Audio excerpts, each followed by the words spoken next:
కాంగ్రెస్ ను ఓడించేందుకు మోదీ కేసీఆర్ కలిసి కుట్ర చేస్తున్నారని సీఎం రేవంత్ రెడ్డి విమర్శించారు.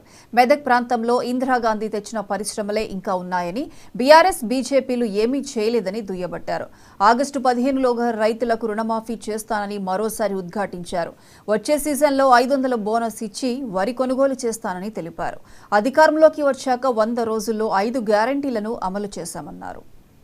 ఈ మెదక్ ప్రాంతానికి బిహెచ్ఎల్ తీసుకొచ్చింది, బీడీఎల్ తీసుకొచ్చింది, ఐడిపిఎల్ తీసుకొచ్చింది, ఇక్రిసాట్ లాంటి పరిశ్రమలు తీసుకొచ్చింది.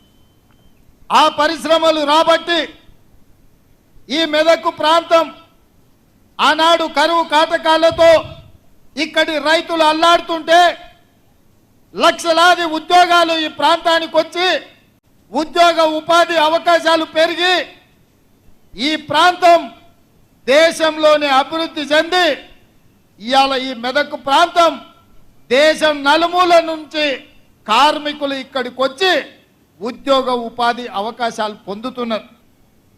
ఇవాళ దేశంలో ఏ రాష్ట్రం వాళ్ళైనా బెంగాల్ కావచ్చు, బీహార్ కావచ్చు, ఉత్తరప్రదేశ్ కావచ్చు, రాజస్థాన్ కావచ్చు, మధ్యప్రదేశ్ కావచ్చు, ఛత్తీస్గఢ్ కావచ్చు, జార్ఖండ్ కావచ్చు, మహారాష్ట్ర కావచ్చు, కర్ణాటక కావచ్చు, తమిళనాడు కావచ్చు, కేరళ కావచ్చు, ఆంధ్రప్రదేశ్ నుంచి వచ్చిన సోదరులు కావచ్చు, ఇవాళ ఎవరైనా బ్రతకడానికి తెలంగాణ రాష్ట్రానికి వస్తున్నారు అని అంటే ఆశ్రయం ఇచ్చి హక్కున చేర్చుకున్నది ఈ మెదకు ప్రజలు, కడుపులో పెట్టి చూసుకొని కాపాడింది ఈ మెదకు ప్రజలని చెప్పి నేను గర్వంగా మాట్లాడుతున్న ఈరోజు. అట్లాంటి మెదకు పార్లమెంటు 1999 నుంచి 2024 వరకు ఈ 25 సంవత్సరాలు భారతీయ జనతా పార్టీ బీఆర్ఎస్ చేతుల్లోనే ఉంది. ఆల నరేంద్ర నుంచి మొదలు పెడితే కొత్త ప్రభాకర్ రెడ్డి వరకు 25 సంవత్సరాలు పార్లమెంట్లో బీఆర్ఎస్ వాళ్ళు, బీజేపీ వాళ్ళే ఉన్నారు.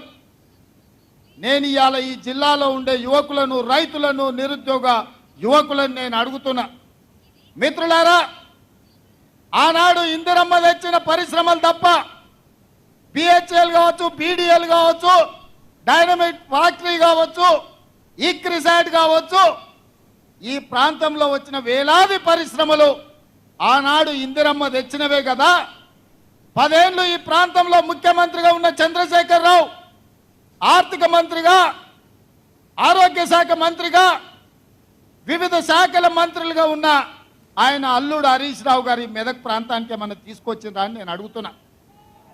నేను ఇవాళ అడుగుతున్నా, 2014 నుంచి 24 వరకు ముఖ్యమంత్రిగా, మంత్రులుగా, కొత్త ప్రభాకర్ రెడ్డి పార్లమెంట్ సభ్యుడుగా ఈ ప్రాంతానికి ఏమైనా పరిశ్రమలు తెచ్చిండ్రా?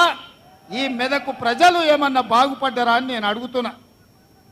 మరి ఇవాళ మళ్ళీ సిగ్గు లేకుండా బీజేపీ వాళ్ళు, బీఆర్ఎస్ వాళ్ళు వచ్చి మాకు ఓట్లు వేయండి, మేము ఎలగబెడతాం, మీ ఆకిలి అలుకుతాం, మీకు ముగ్గులేస్తాం, మీ ఇల్లు చక్కదిద్దుతామని అబద్ధాల మాటలతో బయలుదేరి నేను అడుగుతున్నా మెదకు పార్లమెంట్ సభ్యుని, మెదకు బీజేపీ నుంచి నిలబడుతున్నా రఘునందన్ రావు, నేను అడుగుతున్నా, దుబ్బాకలో నువ్వు చెప్పినావు కదా ఎమ్మెల్యేగా గెలిపిస్తే నరేంద్ర మోడీతో కొట్లాడి 1000 కోట్ల రూపాయలు తీసుకొచ్చి దుబ్బాకను అభివృద్ధి చేస్తాను కదా. మేమందరం దుబ్బాకకు బస్సులు వేసుకొని వస్తాం, నువ్వు తెచ్చిన నిధులేందో, నరేంద్ర మోడీ ఇచ్చిన పరిశ్రమలేందో దుబ్బాకలో నాకు చూపించమని నేను అడుగుతున్నా.